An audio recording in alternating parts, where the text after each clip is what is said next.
Hello everyone, आज है 29 मई और आज इस वीडियो में हम बात करने जा रहे हैं डेल्टा कॉर्प के बारे में। देखिए 85 रुपीस के आसपास ये शेयर अभी ट्रेड कर रहा है। आज हल्की सी गिरावट देखने को मिली है, जबकि पिछले काफी दिनों से डेल्टा कॉर्प में एक बहुत बड़ी और दमदार रैली हमें देखने को मिली थी। तो इस वीडियो में हम बात करेंगे कि डेल्टा कॉर्प में हाल फिलहाल में क्या करना चाहिए, प्रॉफिट बुकिंग करना चाहिए या नहीं, और कितने प्राइस तक हम यहाँ पर उम्मीद कर सकते हैं, कौन सा टारगेट हम यहाँ पर लेके चल सकते हैं, उसके बारे में भी आज हम इस वीडियो में बात करेंगे। लेकिन उससे पहले अगर आपने अभी तक चैनल को सब्सक्राइब नहीं किया है तो प्लीज़ अभी इसे सब्सक्राइब कर लीजिए, क्योंकि आगे भी बहुत सारे वीडियोस हैं जो आपको काफ़ी ज़्यादा हेल्प करेंगे।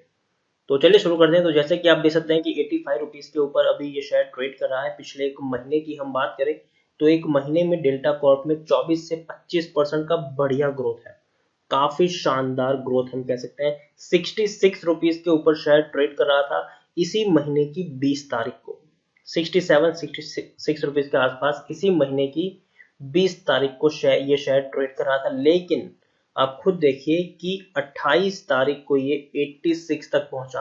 हालांकि आज हल्की सी गिरावट यहाँ पर जरूर आई है, 1 रुपए ये शेयर डाउन रहा है। पिछले एक साल की हम बात करें तो एक साल में डेल्टा कॉर्प में 58% की गिरावट है। 220 रुपए के आसपास के लेवल से टूटता हुआ शेयर नीचे आया। और एक्चुअली रीजन ये है गिरावट का कि भैया डेल्टा कॉर्प का जो मेन बिजनेस है वो कसिनो का बिजनेस है, और लॉकडाउन के चलते सारे कसिनोज बंद है। तो भैया शेयर 55 रुपए से भी नीचे टूट गया था। 54 रुपीज के आसपास ये शेयर ट्रेड करने लग गया। 54 रुपीज के आसपास ये शेयर ट्रेड करने लगा और बाद में बढ़िया बाउंस बैक भी किया है। आप देख सकते हैं कि 85 रुपीज तक ये शेयर पहुंच चुका है। पिछले 3 साल की हम बात करें तो 3 साल में डेल्टा कॉर्प के शेयर में 43% की हमें गिरावट देखने को मिली है। जैसे कि आप देख सकते हैं कि 385 390 रुपए तक का हाई इसने बनाया था। आप यहाँ पर देख सकते हैं कि 2018 में इतने बड़े लेवल पर ऊपर शेयर ट्रेड कर रहा था। गिरावट आई, बाउंस बैक किया, गिरावट आई, बाउंस बैक किया, गिरावट आई, बाउंस बैक किया, गिरावट आई, बाउंस बैक किया। लेकिन उसके बाद एक बहुत बड़ी गिरावट यहाँ पर आई, और रीजन लॉकडाउन है। स्मॉल कैप स्टॉक है ये, 2260 करोड़ के आसपास का इसका मार्केट कैप है। एनएससी में अगर हम देखें तो 59 लाख के आसपास का इसका वॉल्यूम ट्रेड हमें देखने को मिल रहा है।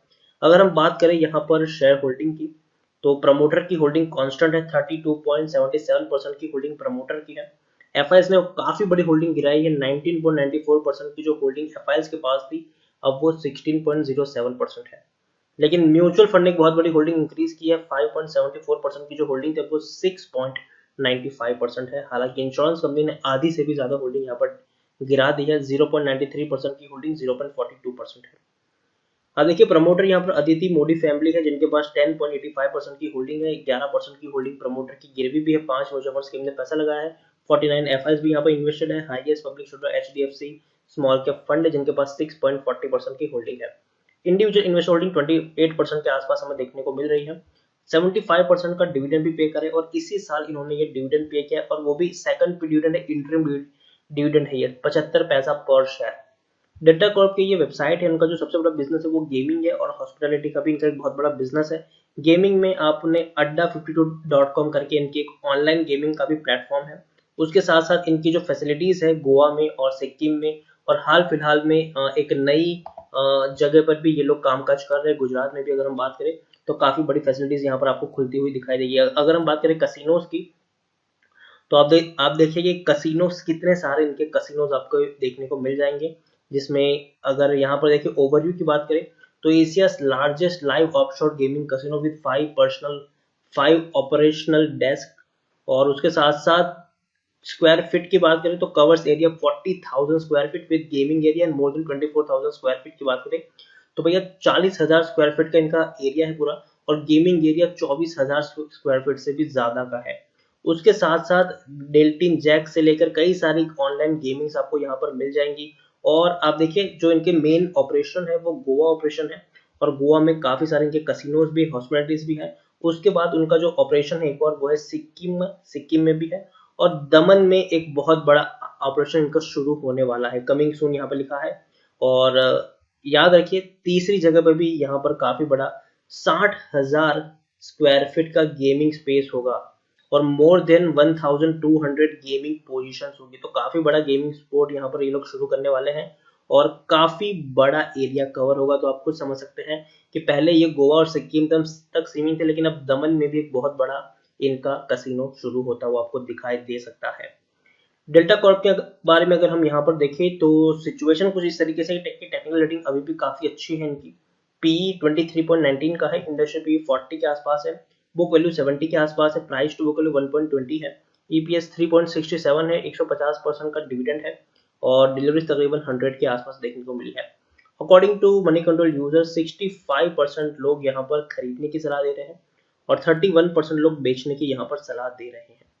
यहाँ पर हम अगर बात करें इनके नतीजों को लेकर तो मार्च क्वार्टर के जो नतीजे आए हैं वो उतने अच्छे नहीं है, हालांकि वो एक्सपेक्टेड भी था क्योंकि बहुत बड़ा जो इनका बिजनेस है वो अफेक्ट हुआ था मार्च महीने में, क्योंकि मार्च महीने में कोरोना की जो खबरें थी उसकी वजह से इंटरनेशनल फ्लाइट्स भी बैन हो गई, उसके साथ साथ लॉकडाउन भी लग गया था मार्च एंड में, तो गिरावट आना तो लाजमी था।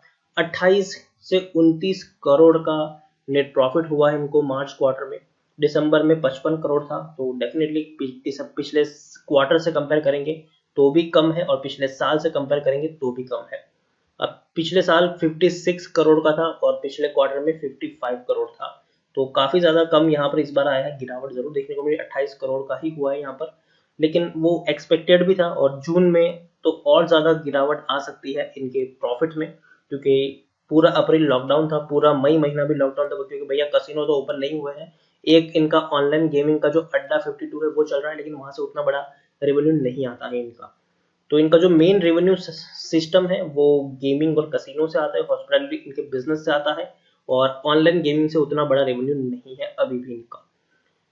तो मार्च क्वार्टर के नतीजे अच्छे नहीं थे, जून के और भी बुरे आ सकते हैं। तो एक चीज यहाँ पर यह है कि शॉर्ट टर्म में एक हल्की सी गिरावट यहाँ पर देखने को मिल सकती है यहाँ पर, और लेकिन उससे पहले हम यहाँ पर बात करें प्रमोटर की। तो शेयर होल्डिंग में देखिए प्रमोटर की होल्डिंग जो है वो कांस्टेंट है, काफी अच्छी बात है। प्रमोटर के द्वारा जो गिरवी रखे शेयर है वो धीरे धीरे इंक्रीज हो रहे हैं। पहले जो 4.96% की होल्डिंग गिरवी थी अब वो 11.26% है। इंश्योरेंस कंपनी जो पहले बिल्कुल भी नहीं थे अब 0.42% की होल्डिंग है उनके पास। और आप देखिए म्यूचुअल फंड बहुत ही तेजी से अपनी होल्डिंग इंक्रीज कर रहे, 2.65% की होल्डिंग 6.95, मतलब 3 गुना होल्डिंग कह गई इनकी हो गई है 2.5 गुना। तो हम कह सकते हैं कि 2.5 गुना तक होल्डिंग म्यूचुअल फंड की इंक्रीज हुई है। हालांकि एफआईएस ने बहुत बड़ी एग्जिट ली है, 23.40% की होल्डिंग 16.07% तक पहुंच चुकी है।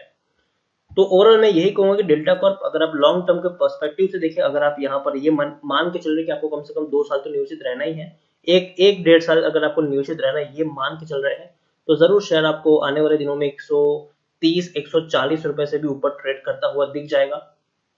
लेकिन शॉर्ट टर्म में थोड़ी सी गिरावट मुझे लगता है कि यहाँ से आनी चाहिए, क्योंकि ऑलरेडी शेयर पिछले एक महीने में काफी ऊपर उठा है। तो मुझे लगता है कि अब यहाँ पर लोग प्रॉफिट बुकिंग करना शुरू करेंगे। अब जब लोग शेयर बेचना शुरू करेंगे तो जरूर शेयर में गिरावट हमें देखने को मिलेगी।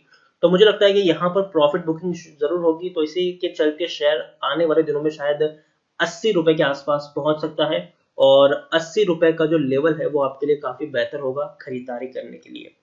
तो मैं यही कहूंगा कि अगर आपने खरीदारी की है और आप निवेशित है, आप प्रॉफिट में हो और या फिर आप लॉस में हो तो बने रहे, लेकिन प्रॉफिट में हो तो आपके ऊपर डिसीजन है कि भैया आपको प्रॉफिट बुकिंग करनी है कि नहीं। मैं बस आपको ये कहूंगा कि मुझे लगता है कि यहाँ से ये शेयर 80 रुपए तक जा सकता है और 80 रुपए के लेवल पर मैं आपको यहाँ पर बाइंग की एडवाइस दे रहा हूँ। मैं आपको 80 रुपए के लेवल पर यहाँ से बाइंग की एडवाइस दे रहा हूँ, क्योंकि मुझे लगता है कि 80 रुपए के आसपास शेयर अच्छा खासा 80 रुपए के बाद वापस शेयर में तेजी की उम्मीद यहाँ पर है। देखिए किस तरीके से ये शेयर मूव करेगा। तो पहले तो अगर मैं आपको यहाँ पर पिछले अगर मैं चार्ट दिखाऊं तो देखिए यहाँ पर तेजी आई थी, आपको पता हो तो जब शेयर 54 के ऊपर था तेजी आई 75 रुपीज तक पहुंचा, बाद में गिरकर 67 पर गया, फिर से तेजी आई 73 पर गया, वापस से गिरकर 67 पर गया, अब वापस तेजी आई है तो वापस थोड़ी बहुत गिरावट हमें देखने को मिलेगी और यहाँ से ये शेयर 80 रुपए तक जाने के पूरे चांसेस है। यहाँ पर 80 रुपए तक जाने के बाद वापस शेयर आपको 85 से 90 रुपए के ऊपर ट्रेड करता दिखेगा, वहां से वापस थोड़ी सी गिरावट आएगी, वापस ऊपर जाता हुआ दिखेगा। तो डिसीजन आपको यहाँ पर लेना है। ऐसा तो होगा नहीं कि शेयर आपको इसी तरीके से रोज अपर सर्किट लगाता हुआ देखने को मिलेगा, जी नहीं। तो अगर आप ऊपर आया है तो बाद में ये शेयर नीचे भी जाएगा, तो उसके लिए भी आपको प्रिपेयर रहना होगा। तो मुझे लगता है कि ऑलरेडी शेयर पिछले काफी दिनों से ऊपर ही ऊपर जा रहा था, 86 रुपीज तक पहुंचा। अब यहाँ से एक दो लोअर सर्किट के आप एक्सपेक्टेशन कर सकते हैं। मुझे लगता है कि शेयर 80 रुपए तक जा सकता है। तो इसी साथ वीडियो को एंड करूंगा। अगर आपको वीडियो पसंद आया हो तो प्लीज इसे लाइक करें, शेयर करें। चैनल पर पहली बार आए तो प्लीज सब्सक्राइब करें, और डेल्टा कॉर्प के बारे में आप क्या सोचते हैं वो भी आप मुझे कमेंट में लिख कर बता सकते हैं। Thank you.